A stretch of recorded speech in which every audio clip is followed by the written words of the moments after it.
500 жителей поселка Аэропорт уже 4-й месяц сидят без газа. Голубого топлива люди лишились из-за ошибки в строительстве дымоходов. Наш телеканал уже рассказывал об этой ситуации. Тогда местные власти заявили, что для исправления ситуации жителям дома необходимо собрать около 12,5 миллионов рублей. Сейчас администрация Кировского района обещает все исправить в ближайшие несколько месяцев. С подробностями моя коллега Айгуль Хатыпова. Мы в шоке были. О том, что недавно купленная квартира оказалась сюрпризом, Алина Ханова узнала внезапно. К рождению 3-го ребенка семья решила приобрести жилплощадь побольше. Вот только вместо ожидаемых удобств получили лишь неожиданные проблемы. Отсутствие газа, горячей воды и страх перед приближающимися осенними холодами. У нас почти тут не было ни воды, ничего, ни газа. Мы там каждый раз кипятили воду, умывались, мылись, там стирали. Вот, нам было очень так неудобно. Голубого топлива жильцы дома лишились после того, как угарным газом в одной из квартир отравилась целая семья. С ними сейчас все в порядке, а причина – неисправность дымохода. Нарушение строительства было некоторые дымоходы. У некоторых, они в некоторых стояках все в идеальном состоянии, хоть сейчас все подключай.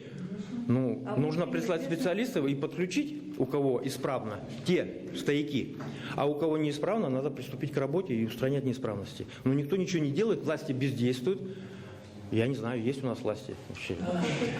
Газовый котел у каждого свой, а вот дымоход общий, поэтому систему приводить в порядок придется усилиями собственников квартир. Статья по ремонту дымоходов не предусмотрена и региональным операторам по капремонту. А чтобы привести их в порядок, нужно было собрать около 12,5 миллионов рублей. Это примерно 65 тысяч с одной квартиры. Для большинства семей эта сумма неподъемна. И с такой проблемой столкнулись порядка 500 жителей поселка Аэропорт.